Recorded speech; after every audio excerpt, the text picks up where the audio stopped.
Hey tubers, me again. So I'm over here at Technical Gary's house, and we're working on this Nissan Sentra. And the problem from his friend was saying that the steering was sticking. And so you gotta kind of have to like bear with me here a little bit, and I'll explain to you because I misdiagnosed this, and we ended up putting in a power steering pump, which did not solve the problem. There, I'm turning on my torch.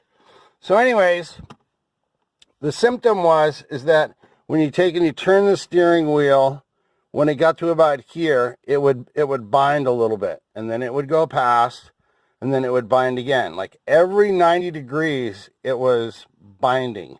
So if you guys have come across this before, you probably already know where this is going. We put the new power steering pump on it, and it may have helped it just a squidge, but it's like it didn't solve the problem. Now I'm going to come through here. So here's what we did. When the engine was not running, the sticking problem in the steering wheel stayed. So what we did is, like, process of elimination was we disconnected the steering, and then we were checking by moving the wheels themselves. There was no binding going on here, but yet it was still in the steering wheel, which was, you know, controlling these, like whatever. So the problem was still back in here. So then now as we're starting to narrow it down, now I'm going to go down underneath the car, and it's actually called like a lower steering column, whatever. And the rod, I can't really show you because we took it out. It comes down, and you can see right, I don't know, get my finger up in there.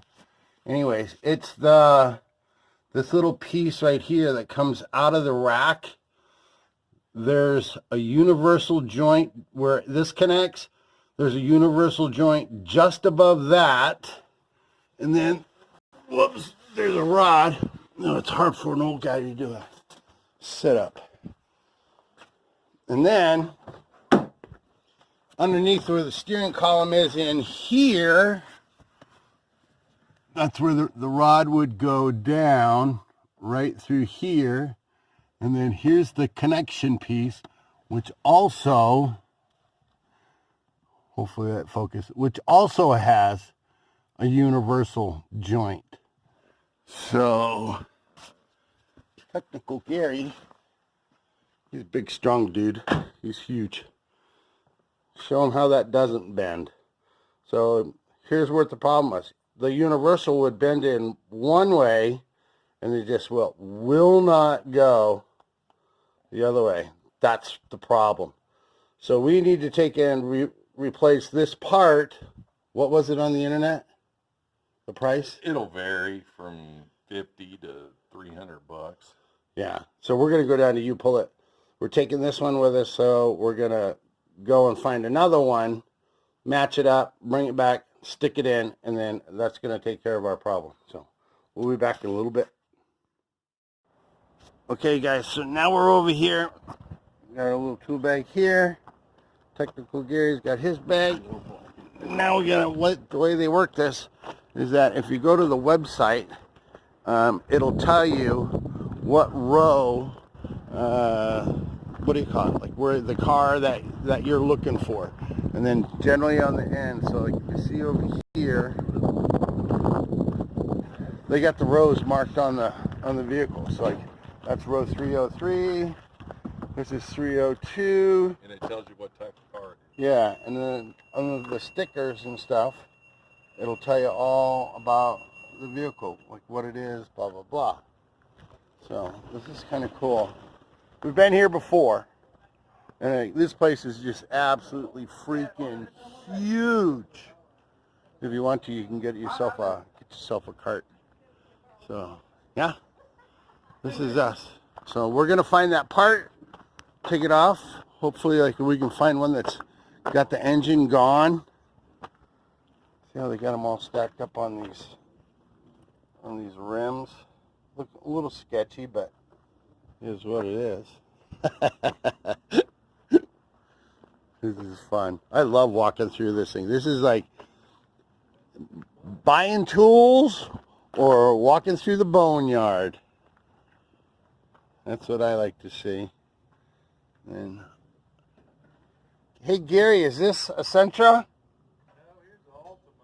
Really? Because somebody already took the piece that we're looking for. That's the lower, but that's what we're looking for. Anyways, we're going to keep walking. There's an Altima and it's totally different. Let's see. Don't let that on my head. It's got the slit and everything. Yeah. So, No, not what we're looking for. yeah, well, All right, so. the other aisle. All right, guys, if we strike gold, I'll be back. We're just going to keep looking. All right. Okay, guys. So we found what we're looking for. There's the new one. See how nice and easy that works? So that's going to solve our problem. And for whoever owned this vehicle, I want to thank you for texting and driving, because probably just saved us a couple $100. So, yeah, very straightforward to take it out. You can see, like I showed you from before, we don't need the universal from the top. We only needed that lower shaft. So we're good to go. We're headed back over to Technical Gary's, and we are gonna take and slap that puppy in and make sure that we are correct. I know I am, 100%. So anyways, all right, thanks. Okay guys, we are back in the shaggin' wagon and headed back to Gary. So this is the place that we went to. Pull apart, and it's on, if you're in Tucson, 4151 East Michigan. So anyways, here's what we spent for that part. And it really only took about 20 minutes. It would have taken about 5 if I had my stupid 12 millimeter on it, but I borrowed from a guy. $14.08. That's just a huge monster savings. And I'm going to find one. I'll grab a screenshot, and then I'll put it right after this so that you guys can see how much we actually saved. Again, it's do it yourself, pull apart, and we only paid $14.08. That's smoking. All right, we're headed back to start putting this stuff in. Okay, tubers. It's actually a couple days later. Gary had stuff to do. I had stuff to do. So it is now Saturday morning, and we're getting ready to put that steering knuckle in there, whatever. But hey, look, this is Gary's he's been busy. This right here, that's motor mount. That's supposed to be one piece. It's not. So that was replaced. We replaced all these steering components. Here's the old piece that... The lower steering. Yeah, so this thing, it won't turn that way.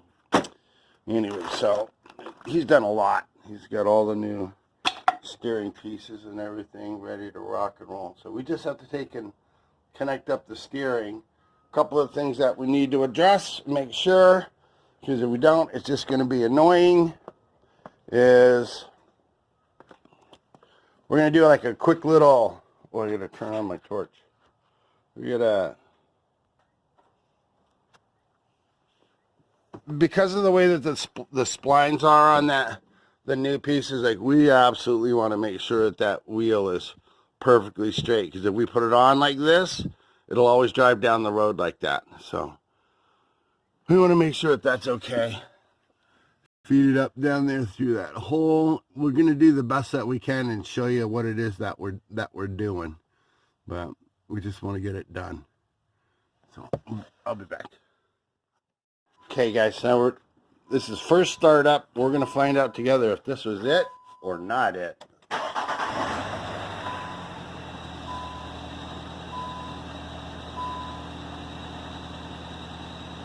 What do you think? Like butter. I knew that was it. Right. Check. Like you said, the pump was leaking anyway, so it's really not that bad that we replaced the pump. I'm gonna go over here and check for leaks.